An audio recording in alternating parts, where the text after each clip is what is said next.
지난주에도 제가 말씀을 영화 이야기를 짧게 하면서 시작했는데 오늘도 잠깐 영화 이야기를 했으면 좋겠습니다. 지난주에 이어서 애니메이션, 여러분 애니메이션 좋아하세요? 저는 애니메이션 되게 좋아하거든요. 근데 제가 참 좋아하는, 저에게는 별 5개에 별 5개 만점인 픽사의 애니메이션 중에 하나가 뭐냐면 인사이드 아웃이에요. 저 인사이드 아웃 너무 좋아해서, 혹시 좋아하시는 분들도 많고 보신 분들도 많을 텐데 저희 방 책상 옆에 인사이드 아웃 피규어들이 이렇게 놓여있기도 하고, 제 마음이 아픈 거는 그 중에 하나 슬픔 위에 다리를 우리 아들이 부러뜨려가지고 제가 약간 마음 아프기도 하고, 하여튼간 제가 이 애니메이션을 좋아하는데 아마 모르시는 분들 거의 없을 것 같은데, 그래도 이 애니메이션의 소재를 설명해 드린다면 이런 거잖아요. 뭐냐면 한 사람 안에 여러 가지 감정들이 캐릭터화 되어가지고 그 감정들의 하나의 캐릭터잖아요.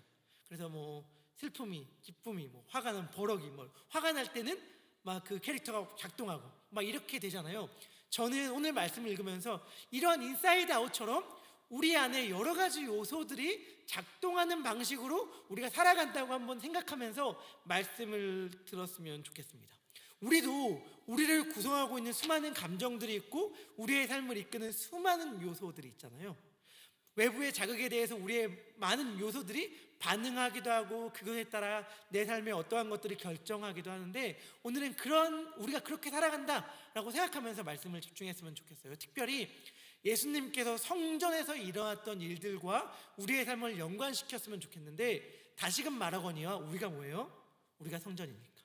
그러니까 예수님이 성전에서 일으키신 일들은 우리에게서 일으키신 일이기도 하거든요. 우리의 삶 가운데에서 막 일으키신 일이기도 한 거죠. 그러니까 그렇게 생각하면서 말씀을 들었으면 좋겠습니다. 오늘 읽지는 않았지만 11장 27절부터 사건을 보면 어떠한 사건이 펼쳐지냐면 이러한 사건이 펼쳐져요. 지난주에 말씀 가운데 예수님이 뭐 하셨죠? 성전에 들어가서 막 상 업고 매매하는 자들, 동전 교환하는 자들 막 다 내쫓으시고 막 순간 성전을 완전히 뒤집어 놓으셨잖아요. 성전 안에 있던 사람들의 입장에서는 예수님이 성전 안에서 난동을 피신 거로 여기실 정도로 예수님이 성전 안에서 막 거칠게 행동하셨죠. 그래서 예수님은 순식간에 성전 출입 금지 블랙리스트에 아마 이름이 올랐을 거예요. 그리고 그 리스트가 성전을 책임지고 있던 대제사장들과 서기관들, 장로들에게 보고되었을 것입니다. 그런데 그 이름이 그들에게 보고된 그 다음날 예수님이 다시 예루살렘 성전에 들어가기 시작했습니다. 그러니까 예수님이 예루살렘 성전에 들어갔다는 이야기를 듣고 갑자기 성전의 지도자, 성전을 책임졌던 대제사장들과 서기관들, 장로들이 화들짝 놀라서 성전으로 막 불이 나게 달려와서 예수님을 딱 만났습니다. 예수님을 만나자마자 그들이 예수님께 대뜸 묻는 말이 11장 28절의 말씀이에요. 우리 11장 28절의 말씀을 우리 함께 큰 목소리로 읽도록 하겠습니다. 시작.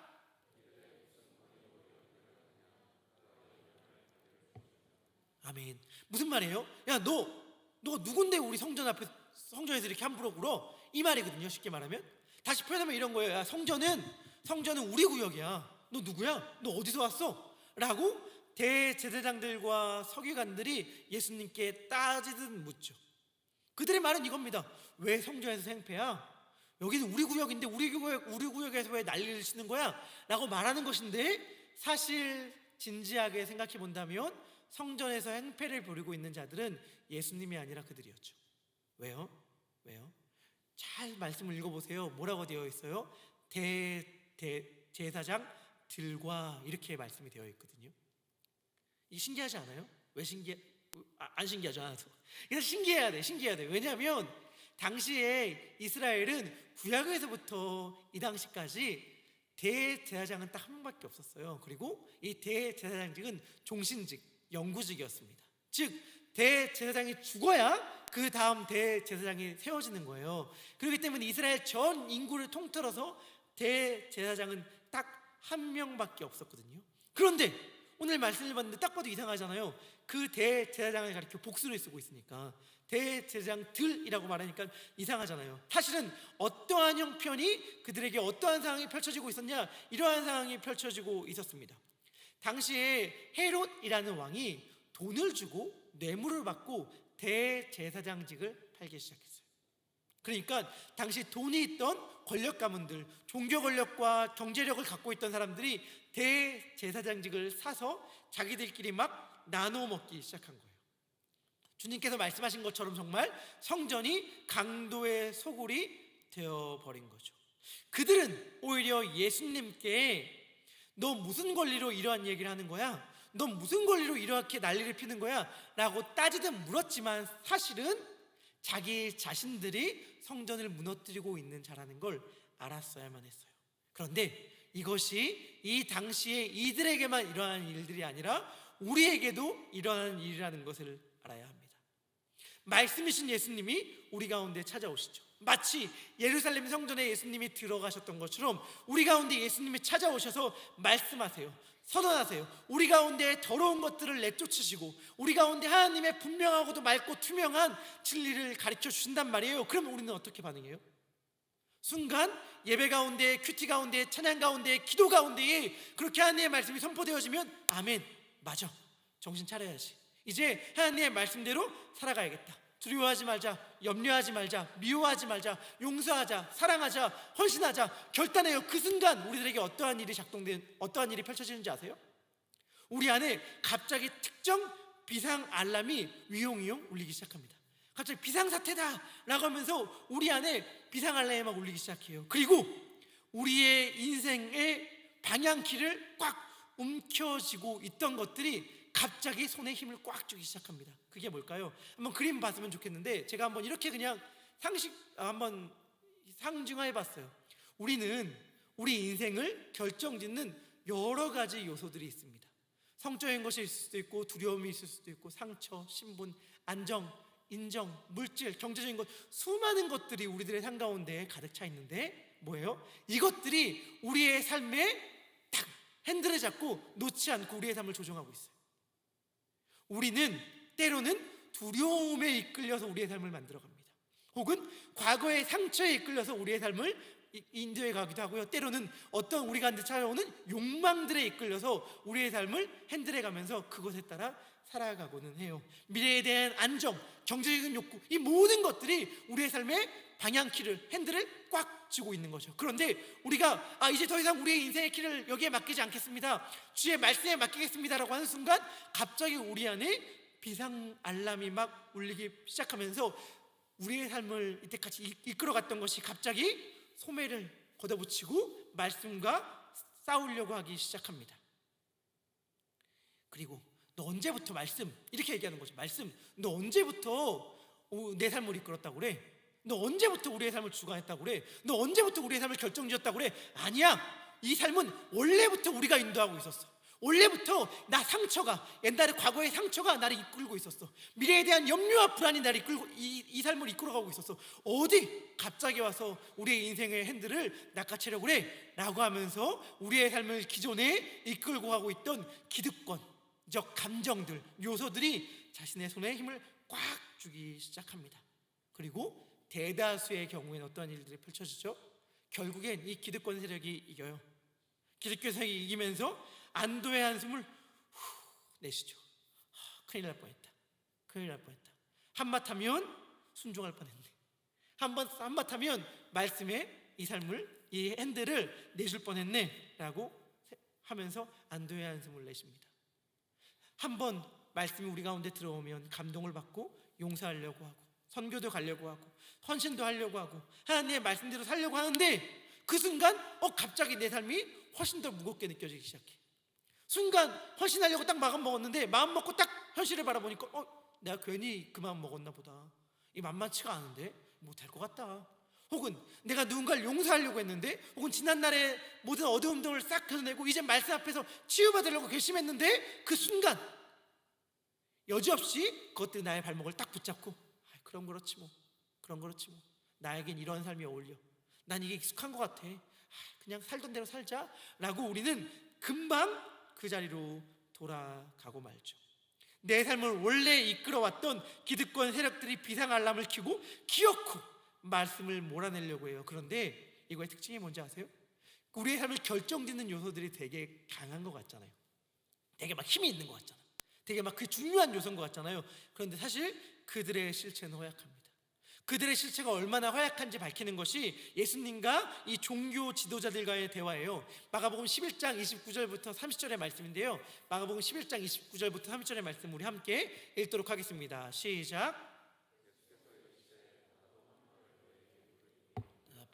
그리하면 나도 무슨 권위로 이런 일을 하는지 이르리라. 요한의 세례가 하늘로부터냐 사람으로부터냐 내게 대답하라. 아멘.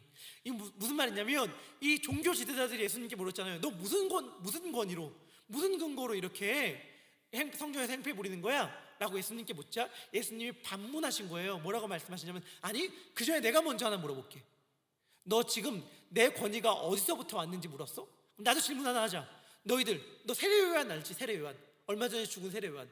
세례요한의 권위는 하나님으로부터 온 거야, 사람으로부터 온 거야?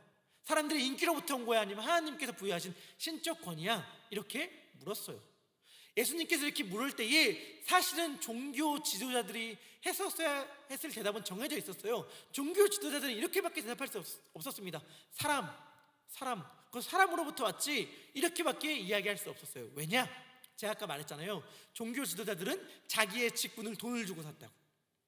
누구에게 돈을 주고 샀는가? 그런데 헤롯 이후에 로마가 자기 총독을 보내서 그 땅을 다스리기 시작하니까 종교 지도자들을 세울 권리가 로마의 총독에게 있었어요.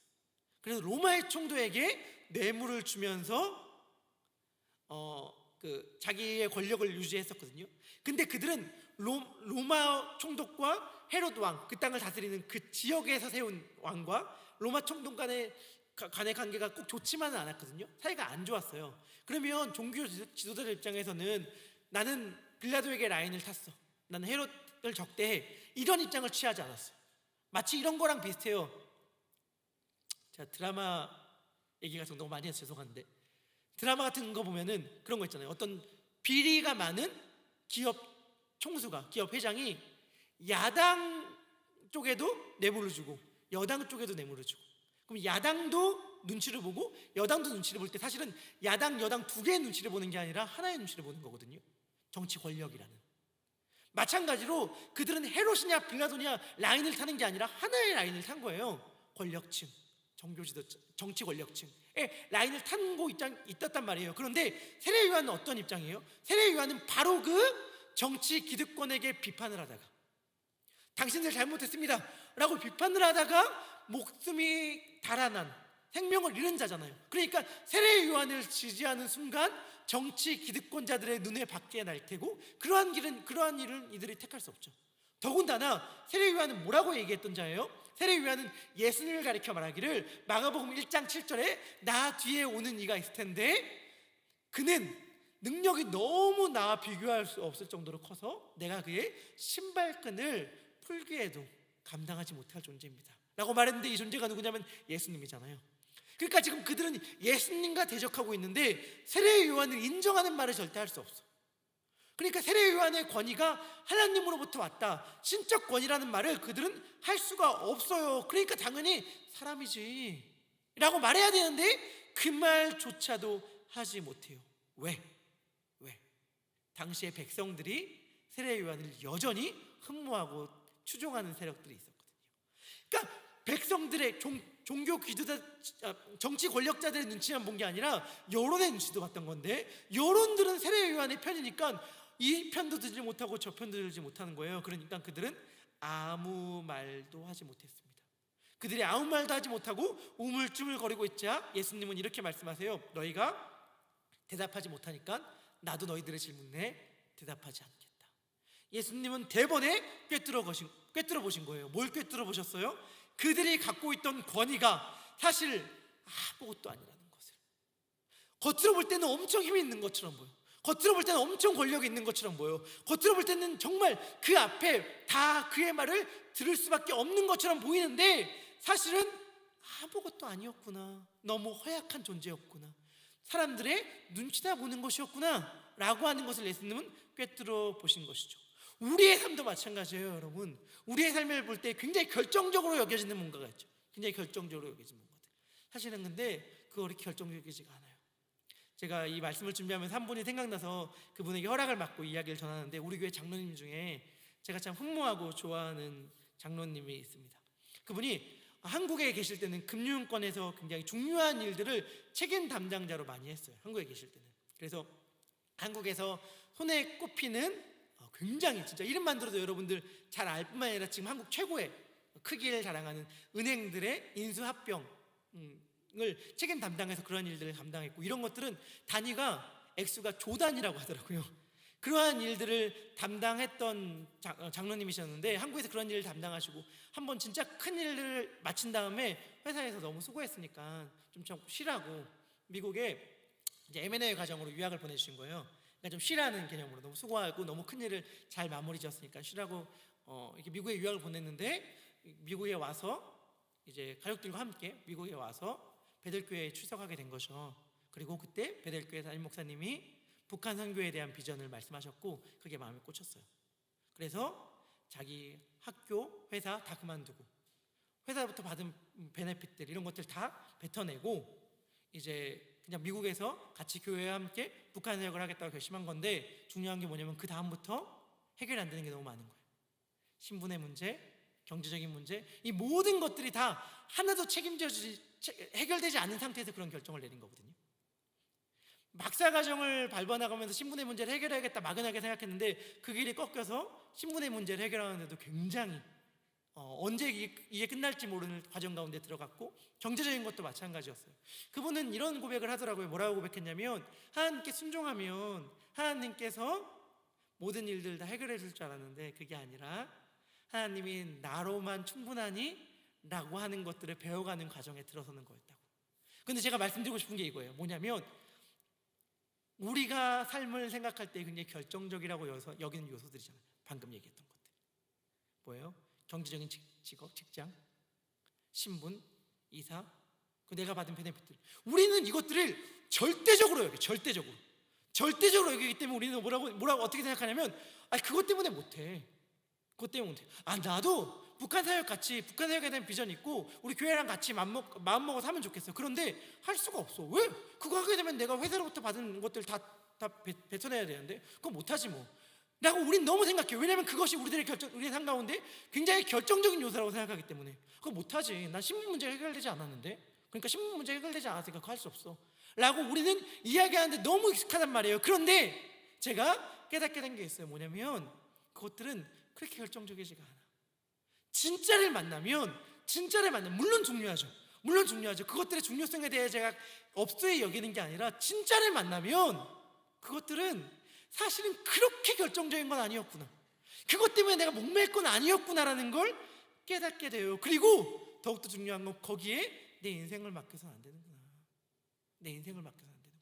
라는 것을 우리가 배우게 돼요.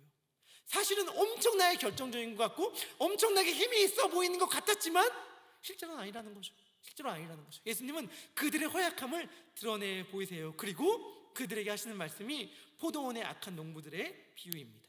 포도원 악한 농부들, 소작인들의 비유를 그들에게 들려주시는데, 지금부터 예수님이 들려주시는 비유는 바로 그 종교 지도자들에게 들려주는 비유였어요. 그리고 그들도 그것을 알고 있었습니다. 그렇기 때문에 예수님의 이 비유가 끝나자 그들의 반응은 이러했습니다.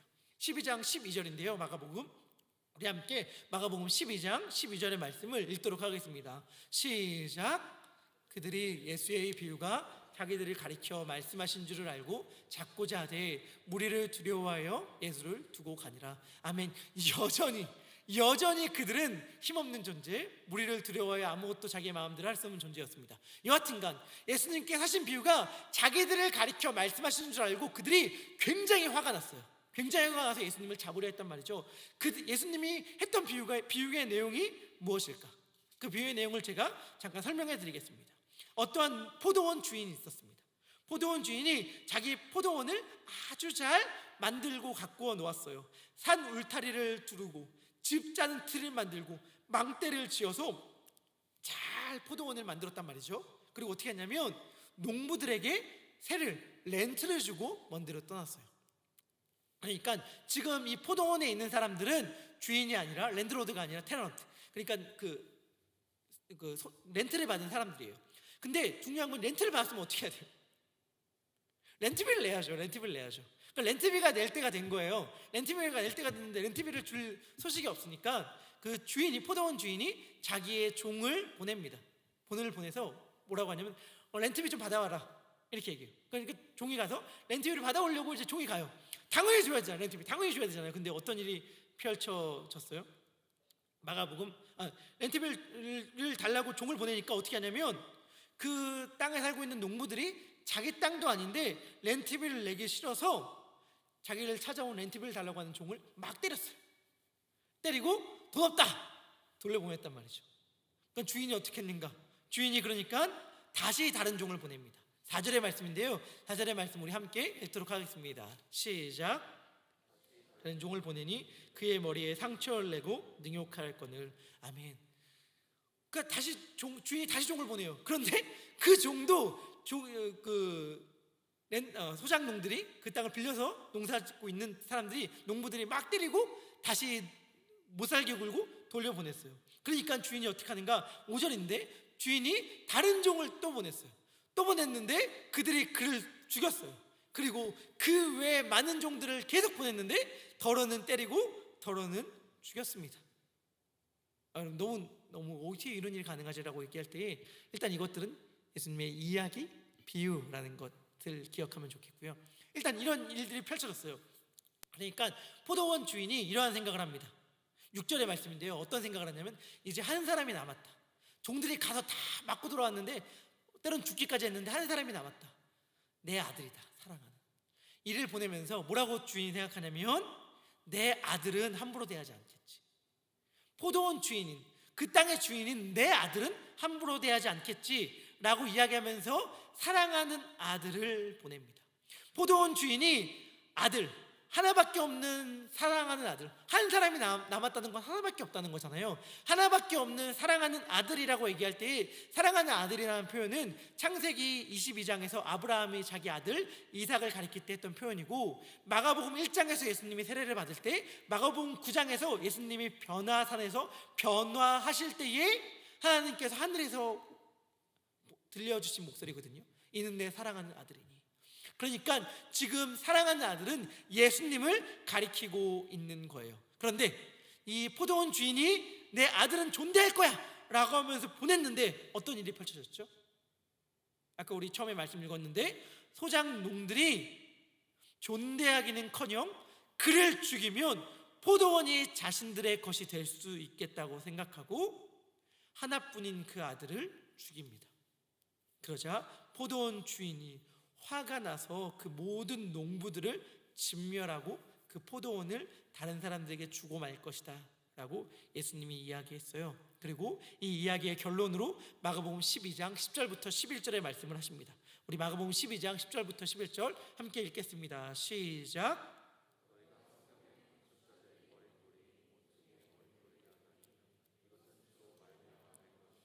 우리 눈에 놀랍도다함을 읽어보지도 못하였느냐 하시니라. 아멘. 예수님이 왜 이 말씀하셨는지를 좀 설명하기 위해서 모퉁이의 머릿돌이 뭔지 알아야 됩니다. 모퉁이의 머릿돌이 뭐냐면 우리 한번 이 그림 보면 알겠는데 건축할 때 가장 중요한 돌이라고 해요.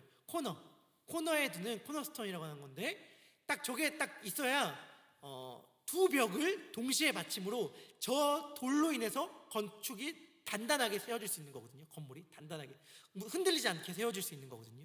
저게 저게 모퉁이의 머릿돌입니다. 모퉁이돌이라고 하는 거죠.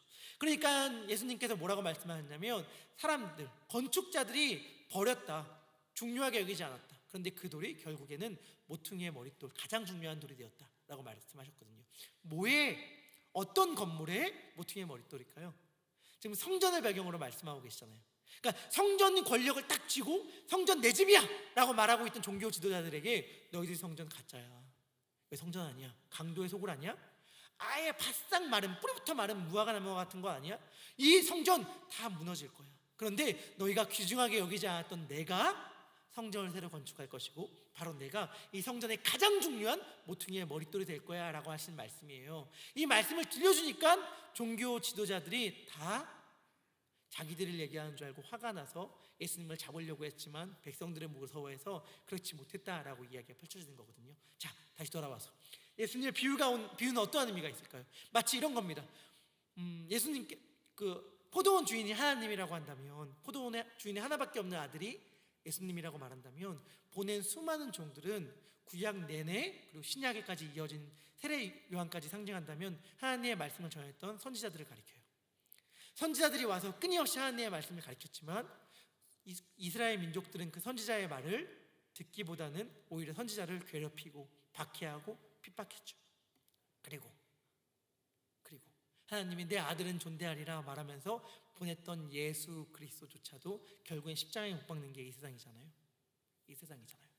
예수님은 이 포도원의 비유 이야기를 해주는 거예요. 악한 농부들, 수장농들, 우리의 생각에서는, 우리의 입장에서는 여러분 어떤 생각 들어요? 너무한다. 이런 사람이 어디 있어 세상에.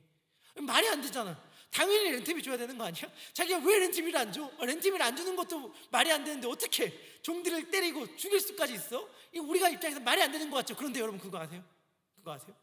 우리가 바로 이 악한 농부들이라는 사실을. 우리가 바로 이 악한 농부들이에요. 뭐예요? 성경은 뭐라고 얘기합니까? 요한복음 1장 1절에 이렇게 얘기해요. 태초에 말씀이 계시니라. 이 말씀이 하나님과 함께 계셨으니 이 말씀은 곧 하나님이시니라. 1장 14절은 뭐라고 얘기합니까? 말씀이 육신이 되어 우리 가운데 거하심에 우리가 그의 영광을 보니 라고 이야기해요. 무슨 말이냐면 말씀이 육신이 되셨어요. 그분이 누구예요?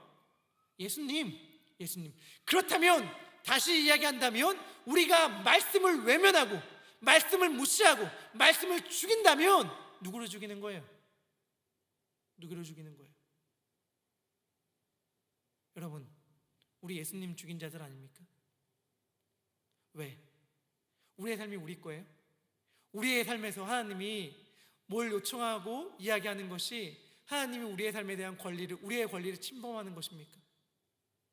왜 내 거 뺏어가려고 해요? 라고 우리가 하나님 앞에 얘기할 수 있는 것입니까? 우리가 당연히 하나님께 드려야 되는 거 아니에요? 우리의 존재가 뭐예요? 우리가 갖고 있는 것 중에 받지 않은 것, 하나님으로부터 받지 않은 게 뭐가 있어요? 당연히 하나님께 렌트비 내야죠. 렌트비가 뭐야? 우리도 전 존재를 내야죠. 근데 우리 그거 듣기 싫으니까 순종해라, 용서해라, 사랑해라, 결단해라, 하나님의 말씀을 붙잡고 살아가라 라고 하는 말씀 끊임없이 무시하잖아요.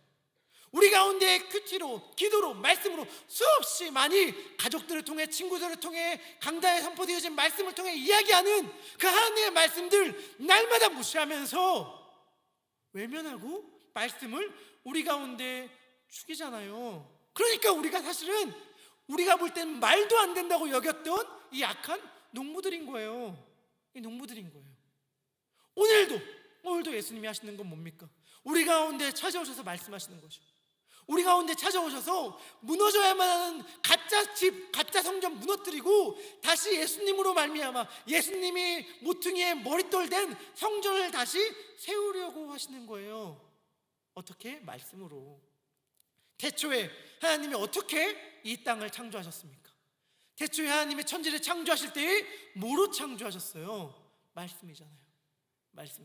그리고 하나님이 창조하신 천지는 하나님이 처음 거하셨던 그분의 궁전, 그분의 집이었잖아요. 지금도 마찬가지예요. 하나님은 우리 가운데에 말씀하시고 말씀으로 우리의 집을 지으려고 해요. 근데 우리는 거기에 순종하기 싫어하죠. 그리고 실상은 아무 힘이 없고 허약하기 그지없는데 마치 그것이 결정적인 것처럼 여기며 스스로 속으면서 기존에 있는 질서를 꽉 붙잡고 예수님에게 순종하기 싫어하죠. 그게 우리들의 모습입니다. 오늘 그래서 예수님은 말씀하시는 것 같아요. 들어라. 내가 지금 너에게 이야기하고 있고 너의 삶의 키를 나에게 달라고 말하고 있다. 더 이상 그 움켜진 손 힘을 빼고 나의 말을 들어라. 예수님은 말씀하십니다. 그러면 어떻게 하나님의 말씀을 들을 수 있을까? 일단 저는 이렇게 생각이 들었어요. 마음을 잘 만들어야 된다. 어떻게 만들어야 하는가? 주님 말씀하세요. 말씀하십시오. 내 삶을 내어드립니다. 내 주도권을 내어드립니다 라고 하면서 기도하면서 그분의 말씀을 들었으면 좋겠습니다. 정말 진짜 결단하고 안 들으려고 하시는 분들 있는 거 알아요. 하지만 사실은 말씀드렸듯이 우리가 당연히 들어야 하는 거예요. 당연히 내어드려야 하는 거예요. 소장농이 마치 렌트비를 내는 것이, 세를 내는 것이 너무 당연하듯이 우리가 하나님의 말씀을 듣고 그분에게 순종해야 하는 것이 너무 당연한 것입니다. 그렇기 때문에 우리 들어야 합니다. 수련회 올라가시는 분들, 수련회에서 선포되어진 하나님의 말씀에 귀를 기울이세요. 귀를 기울이세요. 그리고 하나님의 말씀이 우리 마음 가운데 들리면 순종하세요. 이제 새로 셀 모임 시작되면 셀 모임 가운데에 나누어지는 이야기 가운데에 귀를 여세요. 그리고 하나님의 말씀이 우리 가운데 들려지면 순종하세요. 큐티하세요. 큐티 가운데 하나님 우리에게 말씀하시면 그 말씀에 마치 하나님께 순종하는 것이 마땅한 사람처럼 우리 생활했으면 좋겠습니다. 설교 시간 가운데서 집중하시고 우리 모든 마음을 다하여서 우리의 귀를 활짝 열고 하나님께 들었으면 좋겠습니다. 모든 사람들이 말이죠. 그 대표적인 것 중 하나가 뭐냐면 서로에게 듣는 거예요. 서로에게 듣는 거. 우리 수련회 올라가시는 분들은 수련회 올라가서 동행이라는 프로그램을 할 것입니다. 동행이라는 프로그램은 예전에 FFN 예배 때 작년에도 했던 건데요. 저는 제가 있는 한은 이 동행이라는 행사를 계속해서 하려고 합니다. 이것이 뭐냐? 우리 예삼이 함께 모든 사람들이 의견을 내어서 예삼의 한 해의 주제를 정하는 거예요. 우리가 의견을 여러 개를 내면 그것을 카테고리를 나누고 우리가 거기서 투표를 하고 그 투표에서 가장 많은 표가 나온 것을 우리 한 해의 주제로 섬기는 것, 이것이 사실은 굉장히 간략히 얘기하면 동행이라는 프로그램이거든요. 그래서 우리 모두가 다 참여해서 예삼의 주제를 같이 만들어가는 거예요. 그런데 투표라고 하면 제가 몇 번이고 계속해서 강조하는데 투표라고 하면 마치 이게 인기 투표일 수 있잖아요. 어떤 의견에서 좋은 것 같다, 뭐 1등 2등 순위 가르면서 인기 투표, 그런 거 아닙니다. 제가 투표라는 방식을 취하는 이유는 뭐냐면 이거예요. 하나님이 나에게 말씀하신다면 너에게도 말씀하실 수 있다 라고 하는 것을 인정하는 거예요. 우리 가끔씩 그런 얘기 하잖아요. 난 사람 말 안 들어, 나 하나님 말만 들어 라고 말하는 사람들. 근데 그렇게 말하는 사람들이 명심해야 될 건 뭐냐면 하나님이 나에게 말씀하신다면 그에게도 말씀할 수 있다. 동시에 더 핵심적인 것, 하나님은 그를 통해 나에게 말씀하실 수 있다. 내가 매일날 만나는, 항상 교제하는 그 사람을 통해 나에게 말씀하실 수 있다 라고 하는 신앙 고백이 동행인 거거든요. 하나님은 나에게만 말씀하시는 것이 아니라 우리 모두를 통해 말씀하신다. 그래서 제가 함께 하려고 하는 거예요. 왜냐하면 저는 예삼의 책임 담당 목회자이지만 하나님은 나에게만 말씀하시는 것이 아니라 예삼 청년들에게도 말씀하시죠. 여기 모인 모든 우리들에게 말씀하시고 한 발짝 더 나아가서 여러분들을 통해서 나에게도 말씀하시잖아요. 그럼 그 음성을 저는 들으려고 하는 거예요. 그래서 그 동행이라는 시간은 저 역시 여러분들을 통하여 하나님께 듣는 시간입니다. 저는 그러한 시간을 가볍게 여기지 않았으면 좋겠어요. 어차피 교회 일이라는 건 하는 사람들이 하는 거 아니야? 어차피 다 하고 나는 그냥 크게 신경 안 쓸래, 난 바쁘고 다른 할 일들 많아 라고 하는 생각들에 우리들의 마음을 뺏기지 않았으면 좋겠어요. 다 그거 우리 안에 있는 기득권, 이미 나의 삶의 핸들을 꽉 쥐고 있는 그것들에 내 삶의 방향을 뺏기고 있는 태도들이거든요. 옛날에 해봤는데 상처받았어. 옛날에 나도 교회를 열심히 하려고 했는데 그때 내 뜻이 꺾였어. 그래서 이제 안 할래 라고 말하는 건 뭐예요? 내 삶의 키를 과거의 상처에 내주는 것이죠. 나 이제 안 할래, 어차피 이건 나랑 상관없는 얘기 아니야 라고 말한다면 이기심에 내 삶의 키를 내어주는 거예요. 우리 이기심에, 과거의 상처에, 나의 편안함과 안일함에 더 이상 내 운전대를 내어주지 맙시다. 우리 그렇게 살라고 하나님께서 우리들에게 이 땅의 삶을 허락해 주신 것 아니잖아요. 우리의 마음을, 우리의 인생의 키를 하나님의 말씀에 내어줍시다. 제가 저희 첫째 아들을 통해서 영어를 배웁니다. 이제는 완벽하게 인정해요. 사실은 한 작년까지만 해도 내가 더 영어를 잘한다고 생각했는데 이제는 제가 인정할 수밖에 없는 타이밍이 왔습니다. 내 아들이 더 영어를 잘하는구나. 이제 내가 잘하는 건 한국말밖에 안 남았다 이런 생각을 하는데, 내 아들이 사실 아들을 통해서 영어의 뉘앙스를 배울 때들도 있고 그럴 때들이 있어요. 근데 지금은 아들이 영어라는 게 낯설지가 않거든요. 영어를 종종 섞어서 해요. 근데 그것들이 낯설지가 않은데 맨 처음 진짜 미국 온 지 얼마 안 되고 엄마 아빠랑만 얘기하던 아들이 갑자기 영어를 하면 얼마나 그게 신기하게 느껴져요. 기특하게 느껴지고. 그러기 싫은데 이런 생각이 자동적으로 드는 건 어쩔 수가 없어요. 천재인가? 우리 집안에서 이런 아이가 나올 수가 없는데 이런. 근데 아니라는 걸 당연히 혹시라도 오해할까 봐 얘기하는데 저는 압니다. 아닙니다. 근데 아들이 이런 얘기를 했어요. 갑자기 장난감을 갖고 노는데 뭐라고 얘기하냐면, 오늘 설교 제목이기도 한데 It's mine 이러는 거예요. It's mine. 그래서 아들이 영어를 하니까 너무 신기한 거예요. 뭐라고? 다시 해봐. 그러니까 계속 It's mine, It's mine 이러는 거예요. 그래서 It's mine? 그 무슨 뜻인지 알아? 라고 얘기할 때 아들이 이렇게 얘기하더라고. 내가 그래서 미국에서 자란 친구들의 영어 뉘앙스랑 나중에 배운 사람들이 다를 수밖에 없겠다 이렇게 얘기했는데, 그 아들이 알고 있던 뜻이 뭐였냐면 내 거야가 아니라 내놔였어요. 내놔, 가져와, 이렇게 그 말의 뜻을 이해하더라고요. 그래서 그건 근데 아이들은 이렇게 이야기하는구나 라고 생각하는데, 갑자기 오늘 말씀을 준비하는데 그 아들이 했던 말이 계속 떠올랐어요. 왜냐하면 하나님의 말씀이 우리 가운데 선포되어서 우리의 인생을 딱 결정 지으려고 할 때에 수많은 우리 안에 있는 수많은 것들이 뭐라고 얘기해요? It's mine, 내 거야. 어디 감히 인생의 길을 함부로 채가려고 그래? 운전대 뺏어가지 마. 내 거야 라고 말한단 말이에요. 돈을 향한 욕망이, 관계를 향한 욕망이, 경제적인 것이, 쾌락이 나의 삶을 이때까지 이끌어가고 있었는데, 말씀이 이걸 딱 뺏어가려고 하니까 It's mine, 내 거야, 가지고 와, 이렇게 이야기한다는 걸 제가 깨닫게 되었어요. 그래서 이 소리에 지면 안 되겠다. 이 소리에 우리들의 마음을 뺏기면 안 되겠다. 우리들이 해야 될 고백은 뭐예요? It's yours. 내 삶은 당신의 것입니다. 당신의 것입니다. 내 것이 아니라 당신의 것입니다. 나는 사실은 소장농에 불과한 거예요. 마치 내가 랜드로드처럼 내가 주인인 것처럼 행세하고 있었는데, 아니요, 나는 소장농에 불과한 자입니다. 당연히 하나님께 우리의 삶을 드리는 게 마땅하죠. 우리 이러한 고백으로 함께 찬양했으면 좋겠습니다. 찬양으로 고백할 때 진짜 너는 수없이 지금도 만약에 우리 가운데 하나님께서 뭔가 말씀하시는 것 같은데, 헌신하는 것 같은데 라고 하는 음성이 들릴 때에 그 음성을 가로막는 수많은 요소들이 있다는 게 느껴져요.